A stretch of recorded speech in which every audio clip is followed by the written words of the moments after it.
The ark of YHVH is at Kiryat Jearim, and David is going to move it from there, from the territory of the northern kingdom, and bring it to the south, bring it to Jerusalem. And we're going to discuss, did he bring it into a temple? Did he bring it into a tent? We're going to get into the nitty gritty of this. We are going to look at Solomon's temple. Did he really build a temple? Did he really build it? Why did David not build a temple? There has to be a historical reason, not a theological one as we get. So we're going to look at all of that in this series. But the question that I want to ask is, was David really naked, only wearing the ephod? There are some debates that say that no, he was actually clothed, wearing the ephod. The ephod is a form of a garment that covers your body. I want to chase that, and then I would show you a side of the ephod that maybe we haven't paid attention to or known before. So, Second Samuel recounts how after an earlier misadventure where the ark is being brought, somebody touches the ark, he's struck to death, so the ark is left in place for a bit. The person who gets the ark is blessed. It's told to David that the person's house has been blessed, so David goes back to go pick up the ark to bring it to Jerusalem, his new capital.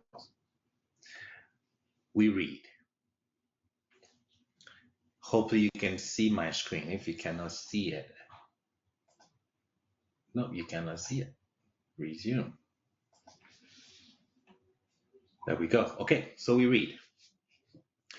And it was told to King David, saying, YHVH has blessed the house of Obed Edom and all that belongs to him, because of the ark of YHVH. And David went and brought up the ark of Elohim, or the ark of God, from the house of Obed-Edom into the city of David with joy. And it was when the bearers of the ark of God had trodden 6 paces, so 6 steps, he sacrificed an ox and a fatling. And David danced with all his might. He's in an ecstatic trance before YHVH, and David was girded with a linen ephod. That is what I want to hang my hat on. He is girded with a linen ephod. So in verse 14, the king is described as dancing before YHVH with all his might, clad in a linen ephod. Okay, now from Michal's reaction in verses 20, we get the sense that he was exposed. Exposed meaning that he was naked. Verses 20. And David returned to bless his household, but Michal, the daughter of Saul, came out to meet David and said, how the king of Israel honored himself today, uncovering himself today before the eyes of his servants, female servants. So the servant here is Michal. She's saying, these women are my servant. When you're addressing a king, you address yourself as a servant. Okay, so she's saying how the king of Israel honored himself today, uncovering himself today before the eyes of his servants, female servants. You were out there in the open, You had a linen ephod on, and you're exposed. No? So it is clear that this garment did not cover much of his body.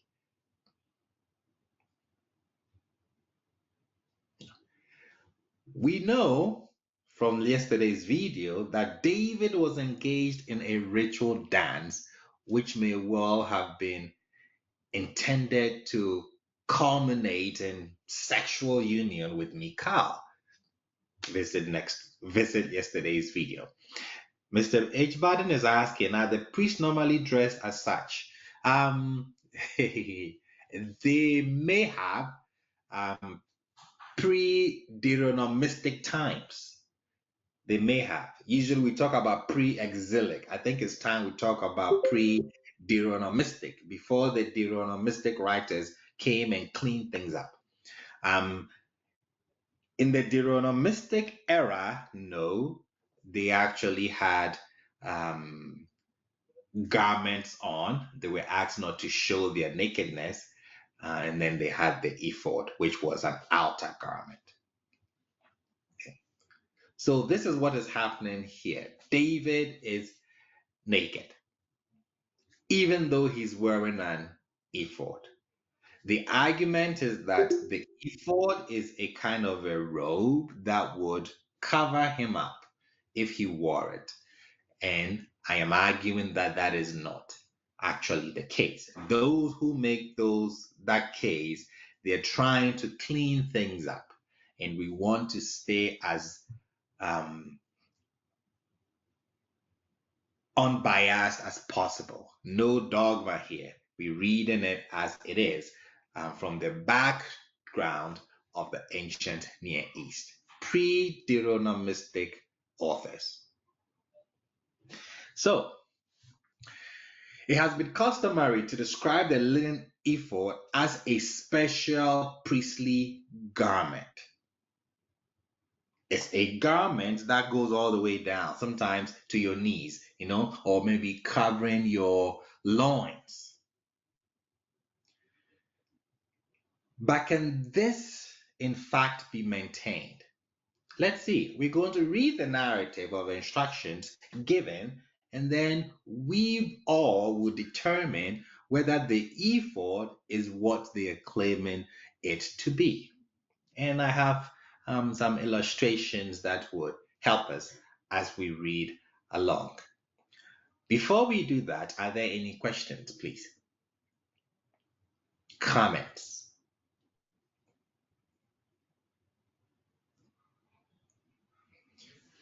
Okay, Exodus 28. These are the garments that they shall make. We're going to list them.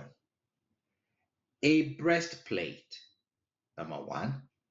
An ephod, number 2. A robe, number 3. A tunic of checker work, number 4. A cap, number 5. And a sash, number 6. 6 things are mentioned here.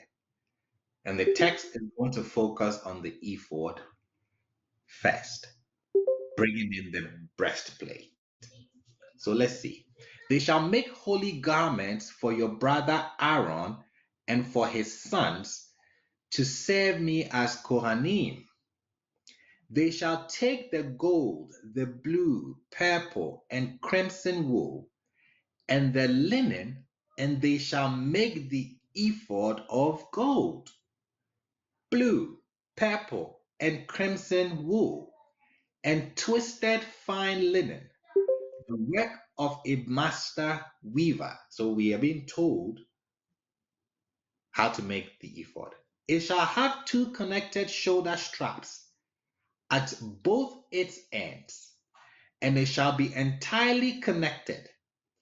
And its decorative band, which is above it, shall be of the same work, emanating from it: gold, blue, purple, and crimson wool, and twisted fine linen.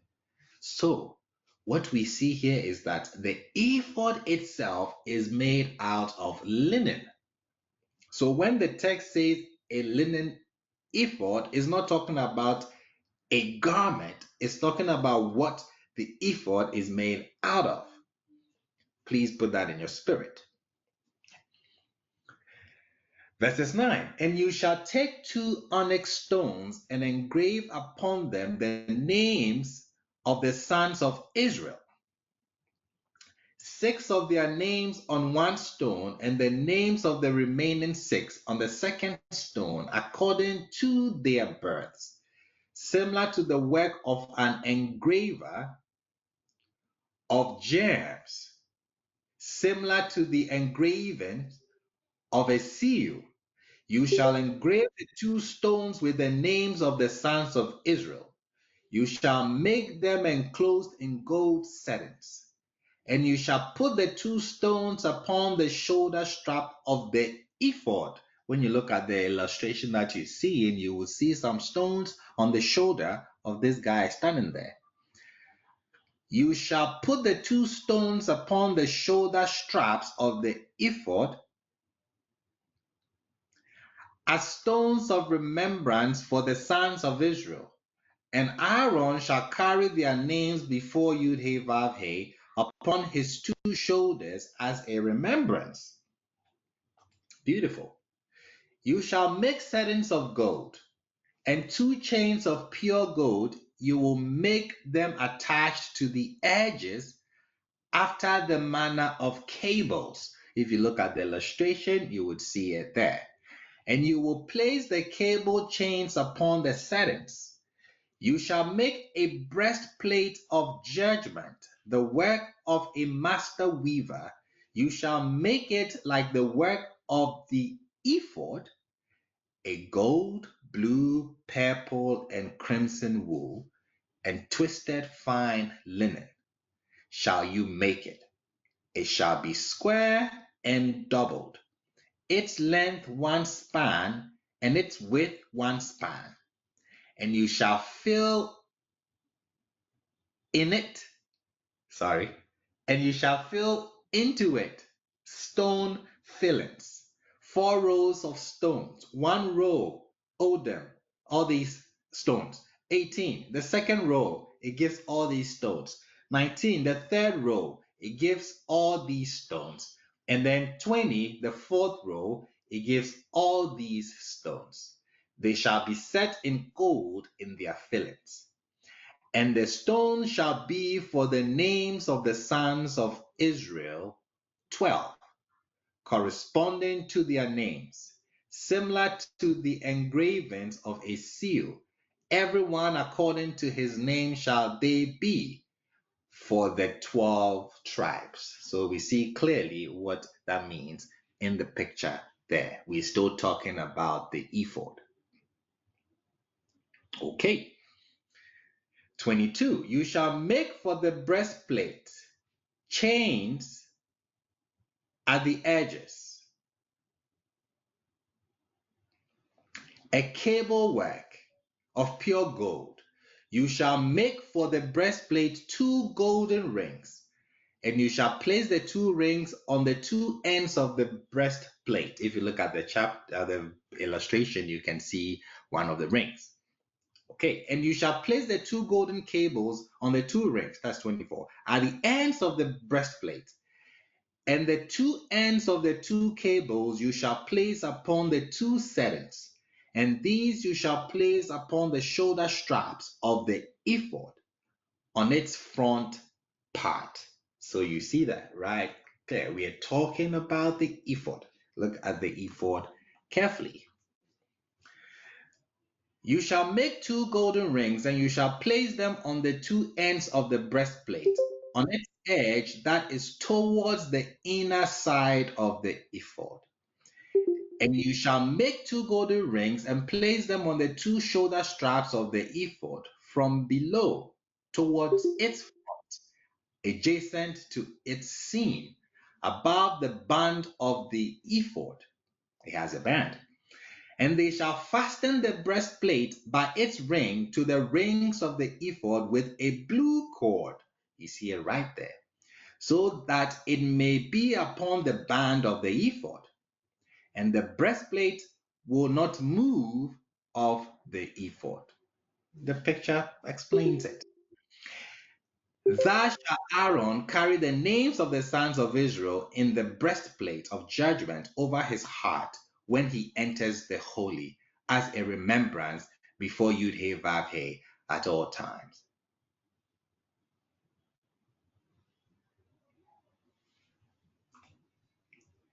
You shall place the urim and the thummim into the breastplate of judgment, so that they will be over Aaron's heart when he comes before YHVH. And Aaron will carry the judgment of the children of Israel over his heart before YHVH at all times. What we've just read is telling us about the ephod.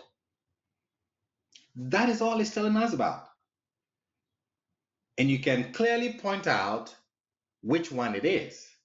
Is what looks like the corset, what the women wear, the corset, with the breastplate and then the rings and then the chains.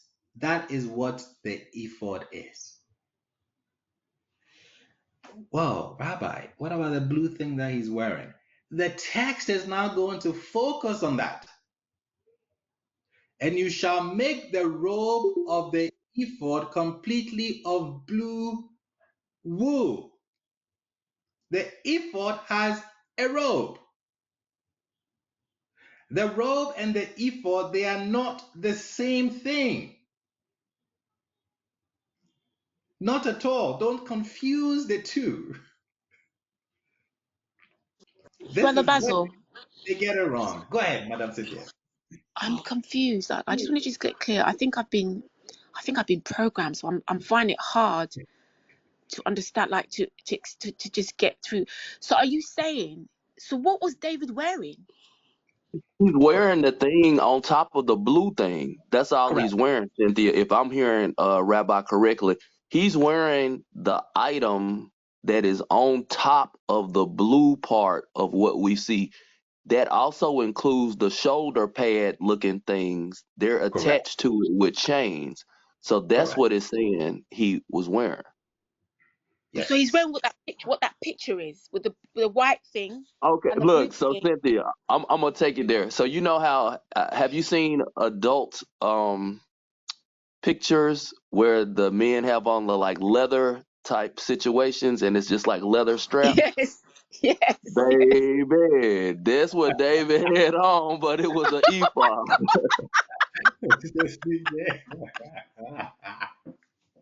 He's actually accurate. Yeah. So the robe of the ephod is not the same as the linen ephod. It's not. Don't confuse the two. So this is what we have. I've illustrated it.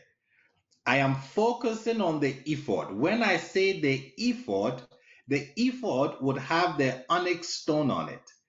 Is the linen ephod itself. It's made out of linen. It has the breastplate on it. And then you have the urim and thummim that goes behind where the breastplate is. The blue robe is not part of the ephod. No, it's not.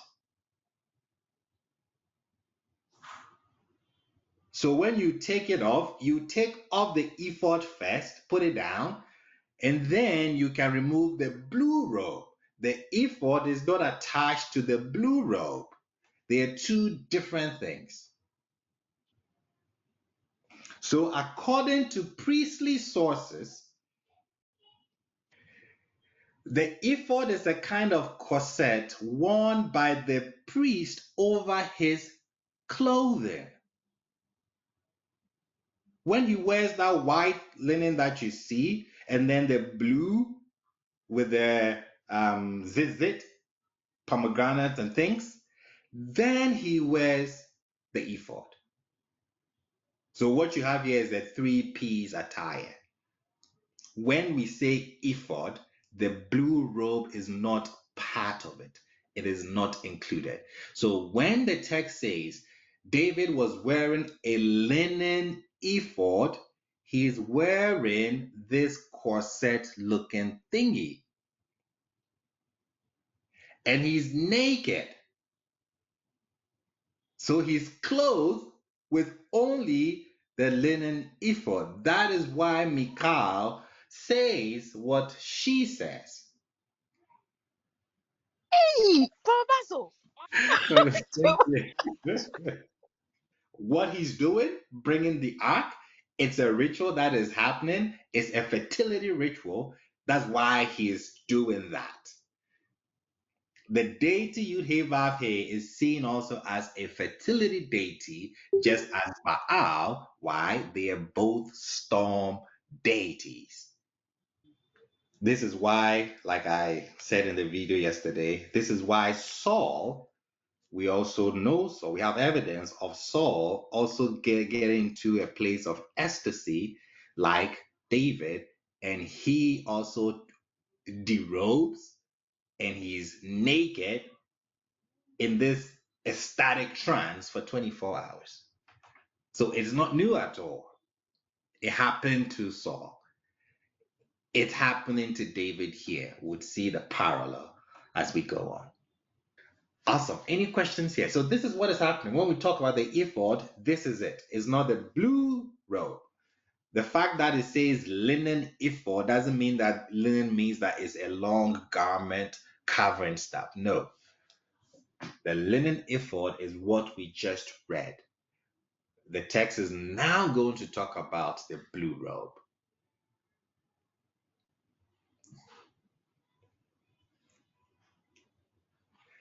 Awesome. So now let's look at the ephod because there's some things we don't know about it. The ephod also has a function in divination. Two bones. Two bones called the urim and thummim are in some way contained behind the corset.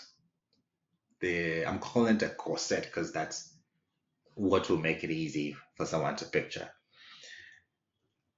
So it also it has a function in divination, to divine. Two bones. People say they are stones. I beg to differ. The two bones called urim and thummim are in some way contained or housed within the corset and are used to determine the divine will.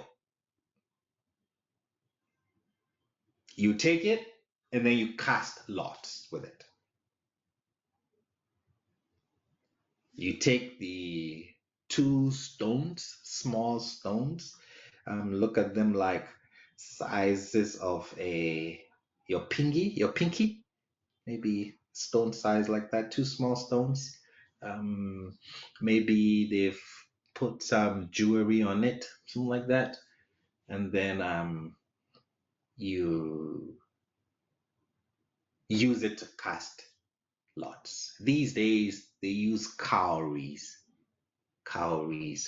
to do that. We can talk about these later. Why I say they are stones. Sorry, why I say they are not stones, they are bones. Actually. But my point is, these two bones, they are used for divination to determine the divine will. This is what we know about the ephod. This is what most people, majority, know about it. But in other texts, the ephod is actually a statue of a deity. I repeat it again. In other texts, in the same Tanakh, the ephod is a statue of a deity. And we've seen it, we've read it, but we've read it too fast because we're used to this ephod. That's why we didn't see the other one. Okay, let's prove it.